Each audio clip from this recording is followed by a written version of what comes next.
जानकी दास का बेटा महेश शहर में नौकरी करता था। वो अपनी बहू सुमन के साथ गांव में रहते थे। महेश की शादी को 1 साल हुआ था। शादी के तुरंत बाद ही महेश को काम मिल गया तो उसे शहर जाना पड़ा। महेश अक्सर अपनी पत्नी से फोन पर बात कर लेता था। हेलो, हाँ आ रही है मुझे आवाज। और तुम ठीक ठाक पहुंच गए? मैंने तुम्हें मटरी बना कर दी थी, वो रोजाना चाय के साथ खा लिया करना। और जैसे ही घर का प्रबंध होता है तो मुझे बता देना, मैं गाड़ी पकड़ कर आ जाऊंगी। सुमन, अभी यहाँ कमरे का किराया बहुत ज्यादा है, थोड़ा पैसा जोड़ लूं। अच्छा, पिताजी तुम्हारे आसपास ही हैं, जरा बात तो करवाना। वो मेरी चिंता में होंगे कि मैं पहुंचा हूँ या नहीं। अभी बाजार गए हैं। अच्छा, अब दोबारा छुट्टी कब होगी मुझे पहले ही बता देना, ताकि मैं तुम्हारे लिए कुछ खाने पीने की बढ़िया चीजों का इंतजाम कर सकूं। इस बार तो सिर्फ तुम 2 दिन के लिए आए थे, अब की बार 1 हफ्ते की छुट्टी लेकर आना। सुमन फोन रख देती है। बहू, मैं तो घर पर ही था।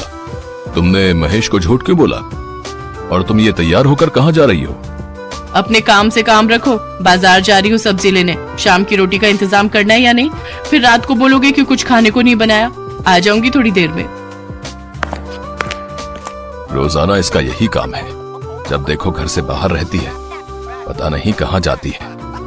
सच्चाई तो ये थी कि सुमन के रोशन नाम के एक लड़के के साथ नाजायज संबंध थे और वो उसी लड़के से मिलने के बहाने रोजाना घर से चली जाती थी। अरे, कितनी देर लगा दी तुमने आने में?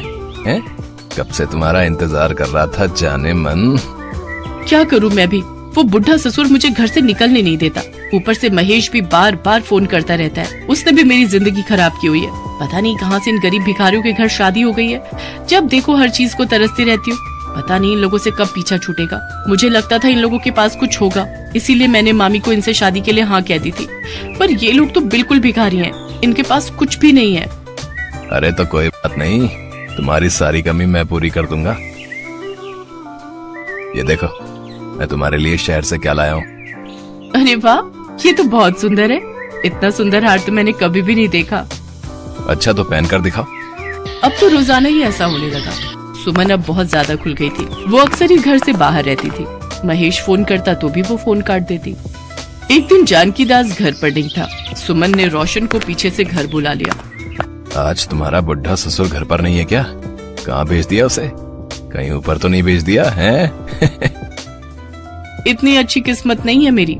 अपने भाई से मिलने गए हैं, बोल रहे थे शाम तक लौटेंगे, इसलिए मैंने सोचा कि आज तुम्हें ही घर पर बुला लेती हूँ। इससे अच्छा मौका और नहीं मिलेगा। चलो फिर बोतल खोलते हैं, मैं मुर्गा भी लाया हूँ। मैंने कब से मुर्गा नहीं खाया, मेरे तो मुंह में पानी आ रहा है। तुम बैठो, मैं अभी ग्लास और प्लेट लेकर आती हूँ। रोशन और सुमन उस दिन खूब शराब पीते हैं। दोनों नशे की हालत में बिस्तर पर लेटे हुए थे। तभी जानकी दास आ जाता है और दोनों को उस हालत में पकड़ लेता है।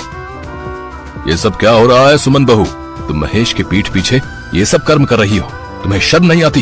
तुम शादीशुदा औरत होकर एक पराये मर्द के साथ इस हालत में। इस लड़के को कहो अभी निकल जाए इस घर से, वरना मुझसे बुरा कोई नहीं होगा। मैं नहीं चाहता इस 4 दीवारी के बाहर कोई बात जाए, नहीं तो मेरे बेटे की कितनी बदनामी होगी ये तुम नहीं जानती हो। बेचारा मेरा बच्चा शहर में खून पसीना बहाकर मेहनत करके 4 रोटी के लिए पैसे कमा रहा है, और तुम यहाँ उसके पीठ पीछे। छी, मुझे तो शर्म आती है। रोशन वहाँ से चुपचाप चला जाता है। मुझे माफ कर दो बाबूजी, मैं अब ऐसा नहीं करूँगी। मैं वादा करती हूँ, मुझसे गलती हो गई। आप महेश को कुछ मत बताना, मैं उस लड़के से कभी नहीं मिलूंगी। सुमन जानकी दास से माफी मांगती है। अपने घर की बदनामी ना हो, इस डर से जानकी दास चुप हो जाता है। एक दिन महेश अचानक घर आता है। जानकी दास उस समय बाजार से कुछ सामान लेने गए हुए थे। सुमन महेश को देखकर रोने लगती है। क्या हुआ सुमन, तुमने मुझे अचानक फोन करके क्यों बुलाया? महेश, मुझे तुमसे बहुत जरूरी बात करनी है। इतना कहकर सुमन महेश को कुछ बताने लगी, जिसे सुन